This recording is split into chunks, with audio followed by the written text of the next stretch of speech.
Dear friends, कैसे आप सभी। आई होप आप सभी अच्छे होंगे। स्वागत करता हूं आपका अपने यूट्यूब चैनल में। तो आज का जो हमारा कॉन्सेप्ट है वो एक ग्राफिक आईसी के ऊपर है। यानी हमारे कुछ मीडियाटेक के जो फोन है, आज के जो अपडेट फोन है, लेटेस्ट वर्जन, उनके अंदर एक अलग से मिपी फिल्टर आईसी लगाई है। यानी नॉर्मल फोनों में हम देखते हैं उसमें मिपी पैकेज कॉइल लगी होती है या फिर जीरो ओम की रेजिस्टेंस लगी होती है।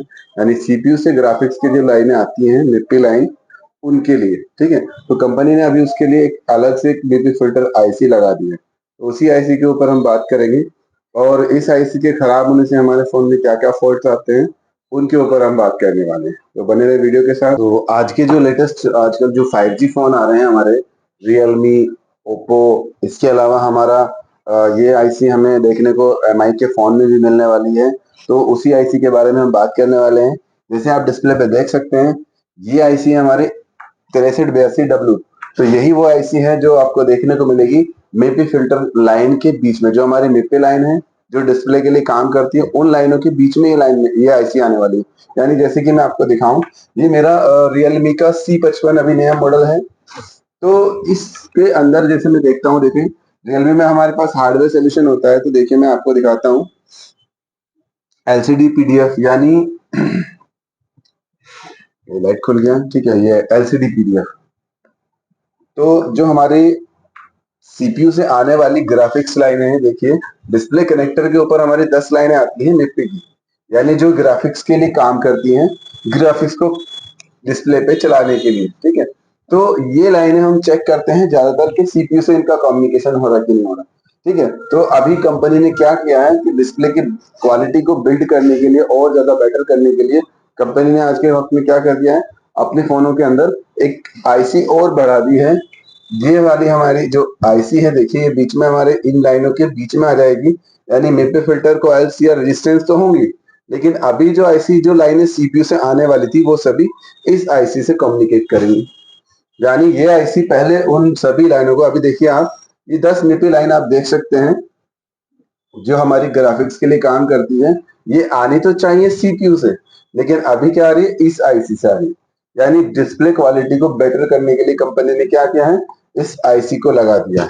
तो अगर हम आगे जाके कभी कभी ग्राफिक्स पे काम करते हैं, यानी हमारे फोन में फॉल्ट आएगा, नो डिस्प्ले लाइट आएगी हल्की सी ब्लू कलर की, लेकिन ग्राफिक्स नहीं आएगा, और हम चेक करते रहेंगे बार बार, यानी फॉल्ट फाइंडिंग जब हम करते हैं तो हम सबसे पहले चेक करते हैं कि क्या हमारी 10 नीति लाइनों की जो रीडिंग्स हैं वो सीपीयू से आ रही कि नहीं आ रही। तो जब हम चेक करेंगे तो इस लाइन से तो रीडिंग आएगी, यानी इस आईसी तो रीडिंग आएगी। अब इस आईसी के अंदर पहले लाइनें एंटर करती हैं, यानी वही ग्राफिक्स की जो लाइनें थी हमारे सीधी कनेक्टर पे आने वाली, वो लाइनें आप क्या करते हैं, सीधा इस आईसी के अंदर आई। यानी ये इनपुट करेगी उन लाइनों को और बेटर करके फिल्टर करके आगे डिस्प्ले के लिए आपका ट्रांसफर कर देगी, ठीक है। तो इसमें देखो सिर्फ इतना कनेक्शन दिखाया गया है। तो मैं आपको इसको भी दूसरे किसी डायग्राम से समझाने की कोशिश करता हूँ। यानी मैं इसको पूरा प्रॉपर वर्क बताऊंगा। यानी अगर आपके फोन में नो ग्राफिक्स का फॉल्ट आता है और ये आईसी लगी है, तो ये आईसी आपकी किस तरह से काम कर रही है, कितने वोल्टेज इसको काम करने के लिए चाहिए, चलिए उसी के ऊपर पूरा डिस्कशन रहेगा हमारा, ठीक है। तो बने रहे। देखिए आप देख सकते हैं जो हमारी 10 निपी लाइनें हैं वो इसी आईसी से आउटपुट हो रही है, लेकिन इस आईसी को पहले वो लाइनें मिल रही होंगी, ठीक है। तो मैंने इसके लिए एक ब्लॉक छोटा सा तैयार किया है आपके लिए, कि मैं आपको समझा सकूं। जो हमारी 10 नेटिव लाइनें हैं डिस्प्ले कनेक्टर पे जो आ रही हैं, पहले वो लाइनें सीपीयू से जो आउटपुट होती है, यानी जो हमारा सीपीयू है उस सीपीयू से इस आईसी को होंगी सेम टू सेम लाइन, वही लाइनें इस आईसी को मिलेंगी। फिर ये आईसी उसको डेवलप करके, यानी और अपग्रेड करके, बिल्ड क्वालिटी करके और अच्छी क्वालिटी में डिस्प्ले को भेज देगी, ठीक है। तो इस आईसी को पढ़ने के लिए जो डायग्राम है, मैं किसी एमआई का लेना पड़ेगा, यानी किसी माइक्रो में एमआई का मॉडल ले लेते हैं। रियलमी का तो हमारे पास स्कीमेटिक डायग्राम नहीं होते, तो मैं एमआई का मॉडल लूंगा, ठीक है। उसमें मिल रही है अभी आज के टाइम में, देखिए इन्फिनिक्स हॉट 30 में भी लगी है आईसी एलसीडी मिपी स्विच, ठीक है। इसके अलावा इन्फिनिक्स नोट 11 में भी लगी है, मोटरोला में लगी है, रियलमी C55 जिसको हम देख रहे हैं उसमें भी लगी है, टेक्नो के फोन में लगी है, शाओमी के भी फोन में लगी है, ठीक है। नेक्स्ट हम करते हैं, तो आपका Redmi 13 4G में भी लगी है, ठीक है। तो आईसी को पढ़ने के लिए हम किसी का भी स्कीमेटिक, यानी हमें हमें Redmi के जो है स्कीमेटिक आसानी से मिल जाते हैं। इसके अलावा इन्फिनिक्स के भी स्कीमेटिक आसानी से मिल जाते हैं। तो हम किसी को भी एक को सेलेक्ट कर लेते हैं। जैसे मैं सेलेक्ट करना चाहूंगा Redmi 10 4G, मैं चेक करता हूँ Redmi 10 4G में क्या इसका डायग्राम है, ठीक है, स्कीमेटिक। तो यहां से जाएंगे हम Xiaomi और Redmi की सीरीज में,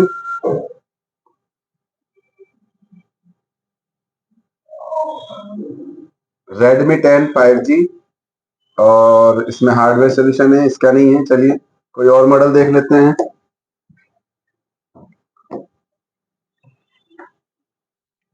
10 प्राइम में भी है Redmi 10 prime, Redmi 10 prime, 10 prime, हाँ इसके अंदर स्कीमेटिक मिल गया अपने को, लेआउट,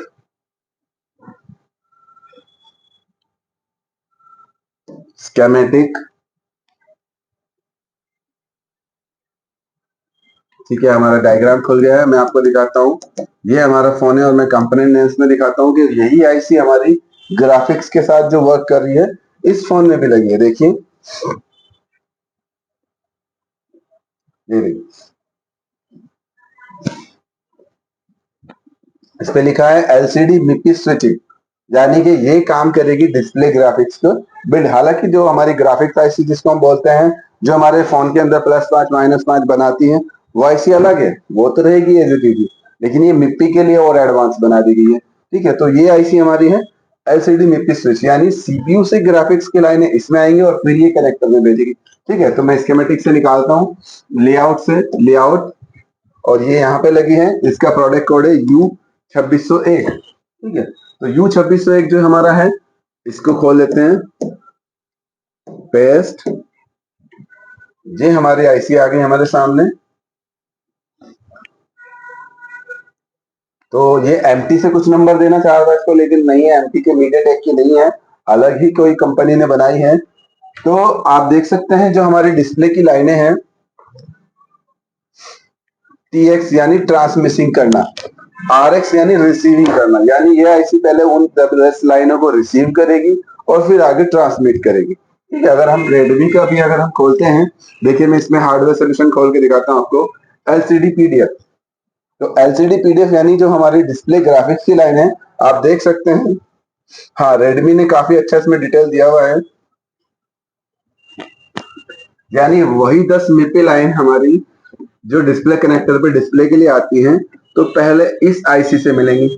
और इसने थोड़ा दिया हुआ है कि ये आईसी, ये लाइनें सभी इस आईसी के अंदर आ रही है हार्डवेयर सोल्यूशन। ठीक है, यानी ये पहले रिसीव कर रही है और फिर आगे ट्रांसमिट कर रही है। ठीक है, इसके अलावा ये हमारी आईसी एक डिजिटल आईसी है, ग्राफिक्स के लिए तो डिजिटल आईसी है, तो ये भी किसी प्रोटोकॉल से हमारे सीपीयू से काम करती है। इसके अलावा इसको काम करने के लिए कुछ वोल्टेजेस की जरूरत है। ठीक है, वो सभी हमें कंफर्मेशन मिलेगी स्कीमेटिक के अंदर। ठीक है, तो यहाँ पे सिर्फ मोटा मोटा मिल रहा है कि इनपुट हो रहा है और इधर से आउटपुट हो रहा है डिस्प्ले कनेक्टर के लिए।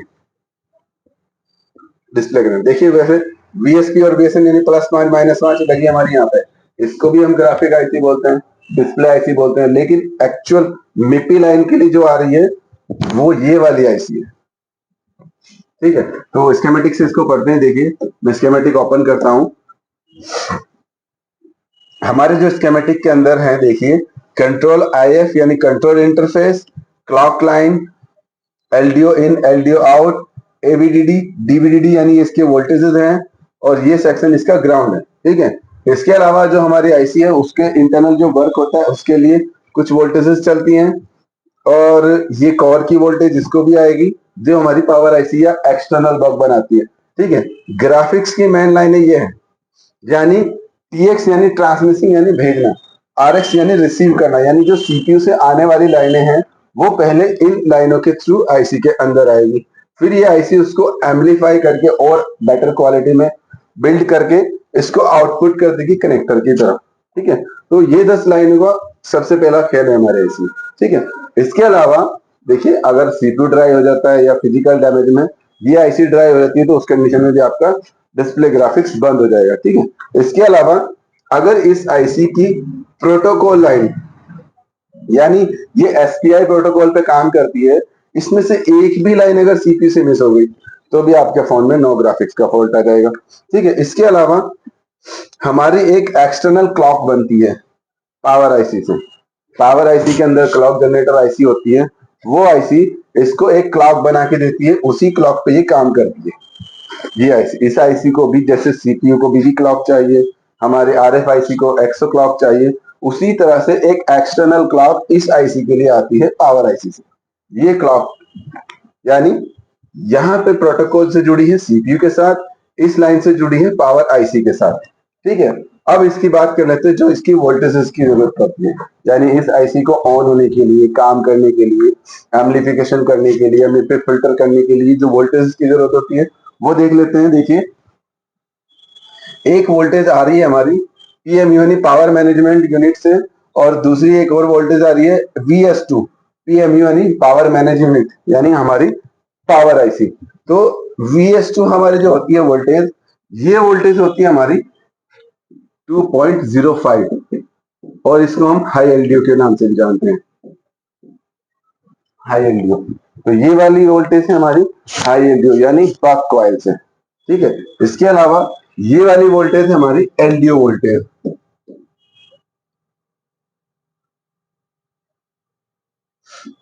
जो हमारी पीएमसी आती है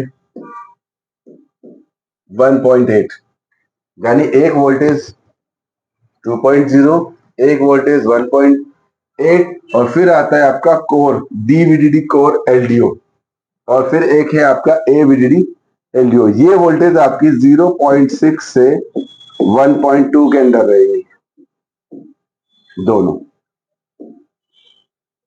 0.6 से 1.2 वोल्टेज के अंदर रहेगी। ठीक है, इसके अलावा फिर से आपका एक और वोल्टेज इसमें दिखने को मिलेगा VA12, जो कि हमारे सीपीयू के लिए एक स्पेशल वोल्टेज आती है। सीपीयू के लिए VA12 एक वोल्टेज बनती है। ठीक है, तो ये वोल्टेज भी 1.2 इसके अंदर आएगी। कितनी पावर रिक्वायरमेंट होगी इसकी? लगभग लगभग 1.8, 1, 2.0, 2, 0.6 और 1.2। अगर इनमें से कोई एक वोल्टेज भी आपका मिस हो गया तो भी आपके फोन में नो ग्राफिक्स का फॉल्ट आ जाएगा। ठीक है, तो इधर आप चलते हैं, देखिए फिर से वही है VA12 PMU 1.8, 1.8, काफी सारी वही वोल्टेज है डीवीडी कोर। ठीक है, डीवीडी कोर यहाँ पे भी है, यहाँ पे भी है, सेम वोल्टेज, एक ही वोल्टेज कई अलग अलग सेक्शन में जाती है। ठीक है, इसके अलावा इधर जब हम आते हैं तो एक कोर की वोल्टेज जो सीपीयू को जाती है, सीपीयू के लिए स्पेशली एक कोर की वोल्टेज बनती है, वो वोल्टेज भी इस आईसी को चाहिए। यानी अगर हम देखते हैं जो हमारा Realme 5 है, Realme C55 है, तो इसमें तो हमें कोई वोल्टेज के बारे में कंफर्मेशन नहीं हो रही है। तो वोल्टेजेस को पढ़ने के लिए या आईसी की डिटेल पढ़ने के लिए हम दूसरा किसी भी फोन का स्कीमेटिक डाउनलोड कर लेंगे। ठीक है, तो जो हमारे पास है अवेलेबल, यानी कि इधर वाली जो है ये तो आउटपुट है, और अकॉर्डिंग टू रेडमी से मैं अगर मिलाता हूं, देखिए आईसी यही है एग्जिट। तो इधर वाली जो पिन्स है हमारी वो इनपुट है, यानी आईसी को रिमूव करके इन सभी पे सीपीयू से आने चाहिए। आईसी अगर हमारे फोन में ग्राफिक्स नहीं आ रहा है तो हम इस मिपी लाइन हमारी रीडिंग दे रही है, पर मिपी लाइन जो रीडिंग दे रही है, कंफर्मेशन दे रही है, वो इस आईसी की दे रही है। लेकिन इस आईसी को जब मिलेगा तभी तो आउटपुट करेगी। अगर इसको ग्राफिक्स की कोई लाइन सीपीयू से मिस हो गई तो भी आपके फोन में नो ग्राफिक्स का फॉल्ट आ जाएगा। ठीक है, तो इस आईसी के हम उठा के रीडिंग ले लेते हैं इन सभी पिनों की जो सीपीयू से आती है। ठीक है, इसके अलावा जो वोल्टेजेस हैं वो हमें पावर ऑन करके आप इतना कर सकते हैं, जस्ट चार्जर लगाए, चार्जर लगा के बैटरी लगा के सिर्फ ये वोल्टेजेस चेक कर सकते हैं, यानी पावर इस आईसी के आसपास ही ये कैपेसिटर लगे हैं, इन्हीं पे आपको सब वोल्टेज मिल जाएंगे, जैसे 1.8, 1.2, 2.0। ठीक है, ये सभी वोल्टेजेस यहीं पे मिल जाएंगे। यानी फिजिकल डैमेज में अगर ये ड्राइव भी होगी, ड्रॉप डाउन केस में ऐसा होता है कि ड्राइव पीसीबी मुड़ जाती है और ये उस सेक्शन पे आ गई जहां से पीसीबी मुड़ रही है, तो भी आपके फोन में ग्राफिक्स फॉल्ट आ जाएगा। तो मैं समझता हूँ आपको मैं इसके बारे में काफी अच्छी डिटेल दी होगी। तो आपको अगर वीडियो पसंद हो तो उसको लाइक करें, शेयर करें और चैनल को सब्सक्राइब करें ऐसी नॉलेज वीडियोस के लिए। Thank you for watching.